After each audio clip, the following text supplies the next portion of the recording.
तर देश सेवेसाठी चित्ताचं हरण झालं होतं स्वातंत्र्य सैनिकांचं. त्यांना घरदार कळत नव्हतं, त्यांना गाव कळत नव्हतं, त्यांना जिल्हा, त्यांना एकच कळत होतं स्वातंत्र्य स्वातंत्र्य स्वातंत्र्य. एवढ्यासाठी त्यांनी देह झिजवला. जगाच्या कल्याणात संतांच्या विभूती देह कष्टविधी परोपकारी. तसं भारतातल्या असणाऱ्या या जनतेसाठी या स्वातंत्र्य सैनिकांनी स्वतःचा देह झिजवला झिजवला झिजवला. आणि म्हणून तुम्ही आम्ही श्वास आनंदाने घेतोय. जर इंग्रज आपल्यातून हटले नसते तर आपल्याला पारायण कुठलं, कीर्तन कुठलं, भजन कुठलं, काय नाही काय नाही, काही सुद्धा करता आलं. हे उपकार कुणाचे? स्वातंत्र्य सैनिकांचे. हे विसरून चालणार. आता जर मिलिटरीतली लोक रजेव सगळीच गेली तर तो आम्हाला श्वास घेता येईल का? किंवा सगळ्यांनी एकदम राजीनामा दिला मिलिटरीच्या लोकांनी, तो आम्हाला श्वास घेता येईल? जीवर मध्ये अतिरेकी येतील, कळलं का? पण मिलिटरी मॅनच्या जे लोक आहेत, मिलिटरी सैनिक आहेत, त्यांच्याबद्दल आपल्याला असं आहे का? फक्त आला की आता मग सध्या काय आहेच बघा, आपलं लक्ष वाटलं. कधी विचारपूस केली का तुम्ही कुठे आहे बाबा, कोणत्या युनिटला आहे, काय त्रास आहे का तुम्हाला, किती धगधग आहे, किती दिवसातून तुम्ही आलाय? आपलं लक्ष कशावर? गावकोंडात जी लोक असतात का नाही त्यांचं लक्ष ह्याच्यावर आलाय. आपलं आता 8-10 दिवस महिनाभरचा आहे, त्याची बी बरबटायचं ना आपली बी बरबटून घ्यायची. त्याला संसारात थांबून द्यायचं नाही बायका परत, आणि आपण बी घरात थांबायचं. आपल्याला घरात थांबायचं चान्सच नाही. तुम्ही घरात गेल्या गेल्या पत्नीच्या कपडाला अशा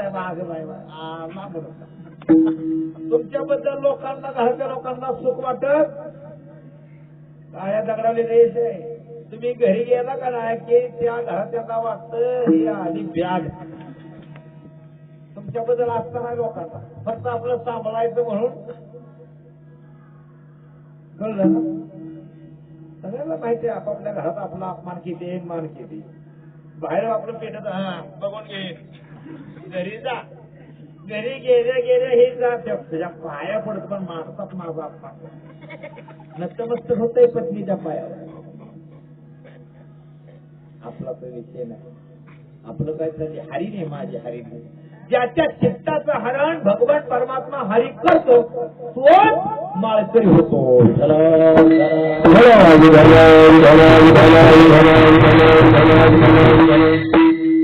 एकदा का भगवंतांना आपलं चित्त हरण करून घेतलं की आपलं आयुष्याचं काम संपलं. त्याला एकच ध्यान लागतं, कोणतं?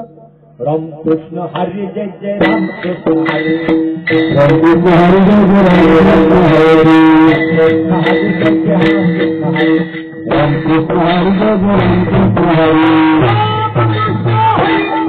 जय रामकृष्ण हरी, रामकृष्ण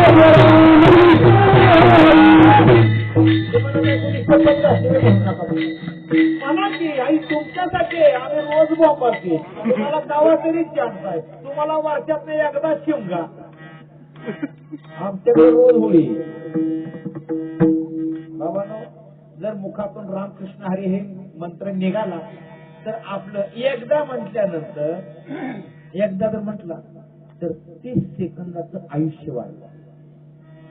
एकदा मंत्र म्हटल्यानंतर 2 वेळा म्हटलं तर किती सेकंद वाढ होणार?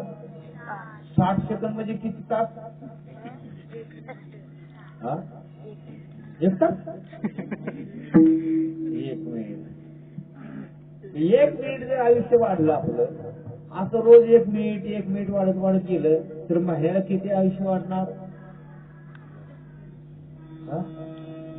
रोज 1 मिनिट वाढलं तर महिन्याला किती वाढलं? अर्धा तास?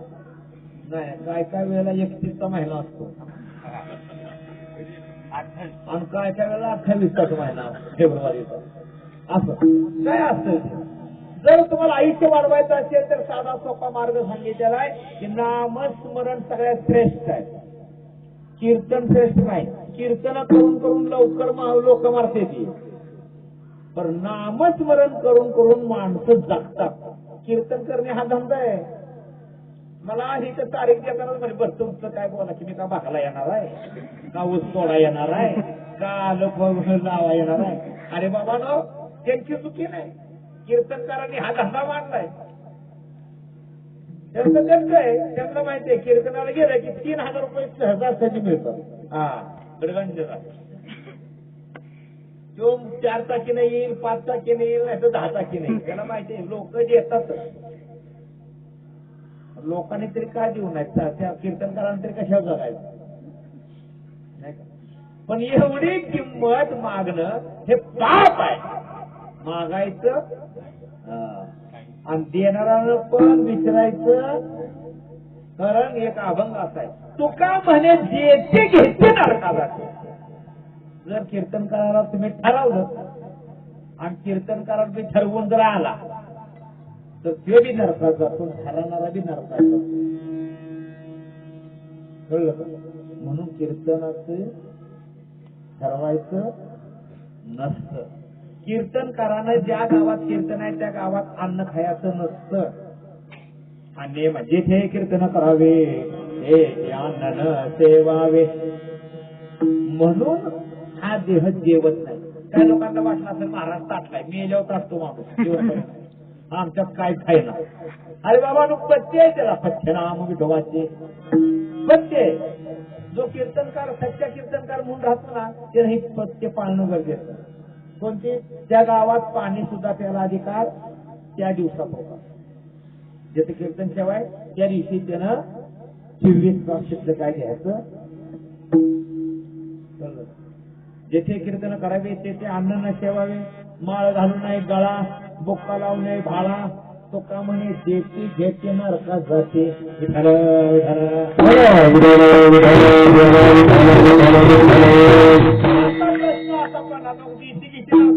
तुम्हाला फोकाट हाकलायचा नाही. नाही प्रेमाची देणे तुझा परी.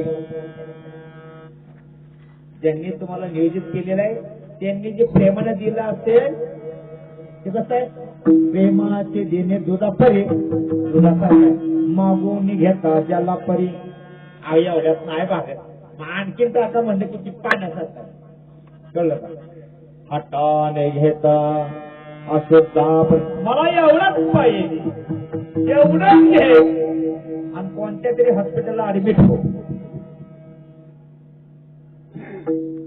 खर तर कीर्तनकारांनी समाजाला फार बुडावले का नाही महाराज. मी सडीतोड बोलणारा माणूस आहे. आणि कीर्तनकाराला तुमच्या भागात काय म्हणतात, कशी हात मारायची. महाराज आहे कीर्तनकार. कीर्तनकाराला महाराज म्हणतात. महाराज आहे का तू काय मात्र अधिपती आहे, काय एखाद्या फडाचा मालक आहे, काय एखाद्या आखाड्याचा तो महात्मा आहे. महाराज आहे काय म्हणायचं कीर्तनकाराला, बुवा आणि त्याला हापशी खाली बुवा. त्याला कीर्तनकाराला महाराज म्हणायचं नाही. महाराज म्हणला तर त्या कीर्तनकारानं केलेली पाप तुमच्या डोक्यावर बसते. त्याला काय म्हणायचं सांगू का. त्याला सरळ सरळ काय म्हणायचं,